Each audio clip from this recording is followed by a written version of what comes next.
हरे कृष्णा राधे राधे। आप सभी को माघ पूर्णिमा व्रत की हार्दिक शुभकामनाएं।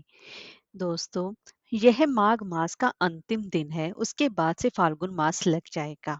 माघ पूर्णिमा के दिन संगम पर माघ मेले में जाने और स्नान करने का सबसे ज्यादा खास महत्व माना जाता है। पुराणों के अनुसार माघ माह में इस पूर्णिमा पर देवता धरती पर आते हैं और गंगा में स्नान करते हैं। इस शुभ संयोग में दान पुण्य और मंत्र से उन्हें प्रसन्न किया जाता है। पुराणों के अनुसार पूर्णिमा के दिन स्वयं भगवान श्री विष्णु गंगा जल में निवास करते हैं। इस दिन गंगा स्नान करने से भगवान विष्णु जी की असीम कृपा की प्राप्ति होती है तथा धन संपदा, लक्ष्मी, यश, सुख, सौभाग्य तथा उत्तम संतान की भी प्राप्ति होती है। इस माघ पूर्णिमा पर गंगा तथा अन्य पवित्र तथा सरोवर तट पर स्नान करके तिलांजलि देना चाहिए अथवा पितृ तर्पण करना चाहिए। इस दिन दान दक्षिणे का 32 गुना फल मिलता है, इसीलिए इसे माघी पूर्णिमा के अलावा 32वीं पूर्णिमा भी कहते हैं। दान करने से सभी तरह के संकट मिट जाते हैं और जातक को मोक्ष की प्राप्ति होती है। और पूर्णिमा पर माता लक्ष्मी के मंत्रों का भी विशेष रूप से जाप करना चाहिए। इससे घर में धन समृद्धि में भी बढ़ोतरी होती है। पद्म पुराण के महात्म के अनुसार कहा गया है कि पूजा करने से भगवान श्री हरि को उतनी प्रसन्नता नहीं होती जितने की माघ महीने में स्नान मात्र से होती है। इसलिए सभी पापों से मुक्ति और भगवान वासुदेव की प्रीति प्राप्त करने के लिए प्रत्येक मनुष्य को माघ स्नान और माघ पूर्णिमा के दिन माघ पूर्णिमा की व्रत कथा अवश्य ही सुननी चाहिए। तो दोस्तों, आज की इस वीडियो में मैं आपको माघ मास की आखिरी दिन पूर्णिमा पर पूर्णिमा की व्रत कथा का रसपान कराने जा रही हूँ। तो चलिए वीडियो शुरू करते हैं। दोस्तों, पौराणिक कथाओं के अनुसार एक नगर में धनेश्वर नाम का एक ब्राह्मण रहता था। उसकी पत्नी का नाम रूपवती था, जो कि बहुत ही पतिव्रता और सर्वगुण संपन्न थी। लेकिन उन्हें एक ही दुख था कि उन्हें कोई भी संतान नहीं थी। इसलिए वे दोनों दिन रात चिंतित रहते थे। एक बार उस नगर में एक महात्मा आए। उन्होंने उस नगर के सभी घरों से दान लिया, लेकिन धनेश्वर की पत्नी जब भी उन्हें दान देने जाती तो वो उसे लेने से हमेशा ही मना कर देती थी। एक दिन धनेश्वर महात्मा के पास गया और उसने पूछा कि हे महात्मन, आप नगर के सभी लोगों से दान लेते हैं लेकिन मेरे घर से नहीं लेती हैं। हमसे अगर कोई भूल हुई है तो हम ब्राह्मण दंपति आपसे क्षमा याचना करते हैं। इस पर महात्मा ने कहा, नहीं विप्र, तुम तो हमेशा ही आदर सत्कार करने वाले ब्राह्मण हो। तुमसे भूल तो कभी हो ही नहीं सकती। महात्मा की बात सुनकर धनेश्वर हाथ जोड़कर बोला, हे मुनिवर, फिर आखिर क्या कारण है? कृपया हमें उसे अवश्य बताएं। इस पर महात्मा बोले कि हे विप्र, तुम्हारी कोई संतान नहीं है। जो दंपति निसंतान हो उसके हाथ से भिक्षा कैसे ग्रहण कर सकता हूँ? तुम्हारे द्वारा दिया गया दान लेने के कारण मेरा पतन हो जाएगा। बस यही कारण है कि मैं तुम्हारे घर से दान स्वीकार नहीं करता। महात्मा के ऐसे बोल सुनकर धनेश्वर उनके चरणों में गिर पड़ा और विनती करते हुए बोला, हे महात्मन, संतान ना होना ही तो हम पति पत्नी के जीवन की सबसे बड़ी निराशा है। यदि संतान प्राप्ति का कोई उपाय हो तो बताने की कृपा करें। मुनिवर ब्राह्मण का दुख देखकर महात्मा बोले, हे विपर, तुम्हारे इस कष्ट का एक आसान तरीका है। तुम्हें 16 दिनों तक श्रद्धा पूर्वक काली माता की पूजा कर उन्हें प्रसन्न करना होगा, तो उनकी कृपा से अवश्य ही तुम्हें संतान की प्राप्ति होगी। इतना सुनकर धनेश्वर बहुत खुश हुआ। उसने महात्मा का आभार प्रकट किया और घर आकर पत्नी को सारी बात बताई। इसके बाद धनेश्वर माँ काली की उपासना के लिए वन चला गया। ब्राह्मण ने पूरे 16 दिनों तक काली माता की पूजा की और उपवास रखा। उसकी भक्ति को देखकर और उनकी विनती को सुनकर काली माता ब्राह्मण के सपने में आई और बोली, हे धनेश्वर, तू निराश मत हो। मैं तुझे संतान के रूप में संतान की प्राप्ति का वरदान देती हूँ, लेकिन 16 साल की अल्पायु में ही इसकी मृत्यु हो जाएगी। काली माता ने कहा, यदि तुम पत्नी पति मिलकर विधि पूर्व 32 पूर्णिमा का व्रत करोगे तो तुम्हारी संतान दीर्घायु हो जाओगी। प्रातः काल जब तुम उठोगे तो तुम्हें यहाँ आम का एक वृक्ष दिखाई देगा। उस पेड़ से एक फल तोड़ना और ले जाकर अपनी पत्नी को खिला देना। शिव भगवान शिव की कृपा से तुम्हारी पत्नी गर्भवती हो जाएगी। इतना कहकर माता अंतर ध्यान हो गई।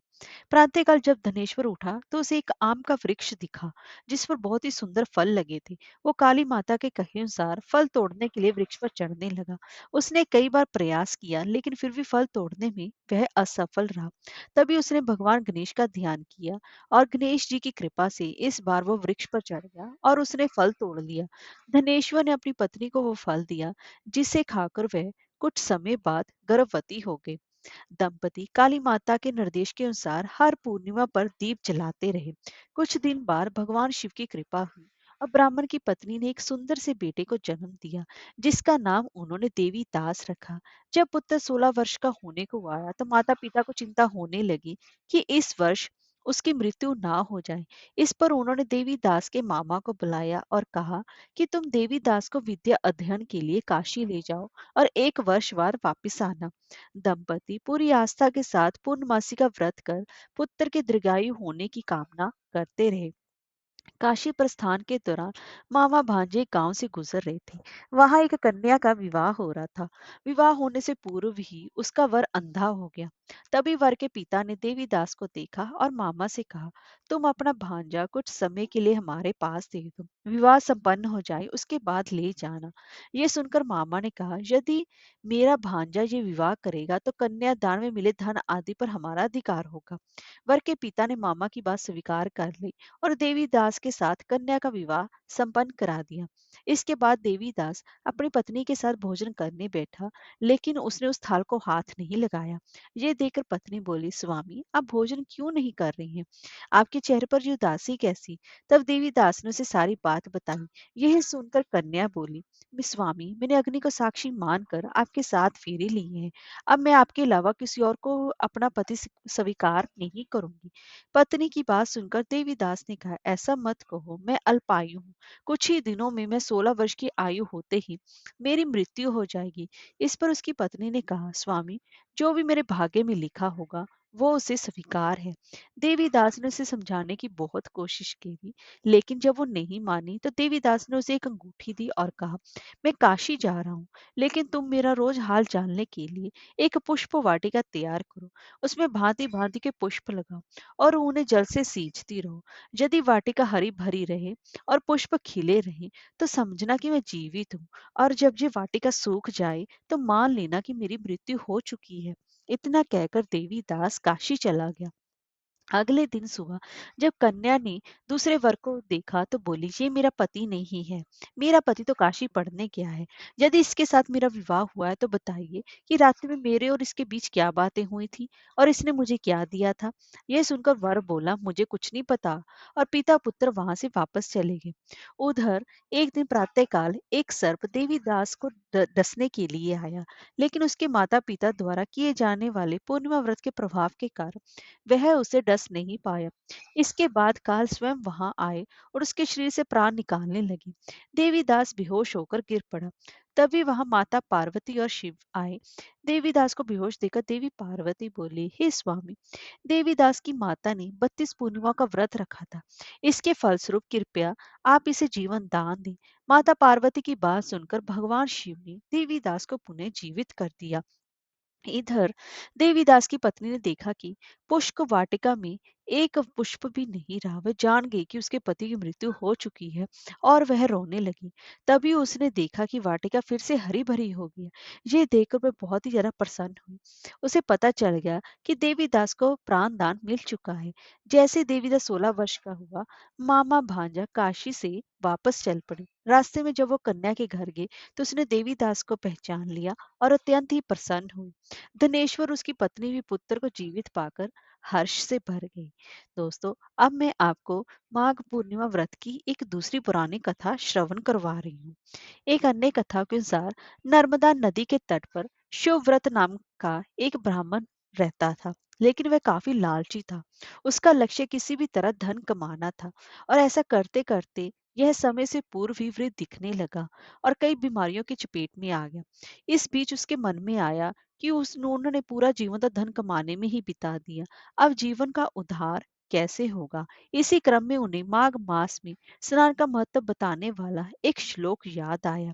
इसके बाद स्नान का संकल्प लेकर ब्राह्मण नर्मदा नदी में स्थान वहां पर गया।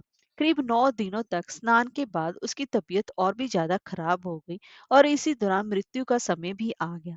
वे सोच रहे थे कि जीवन में कोई सत्कार्य न करने के कारण उन्हें नर्क जाना पड़ेगा, लेकिन माघ मास में स्नान के कारण उन्हें मोक्ष की प्राप्ति हुई।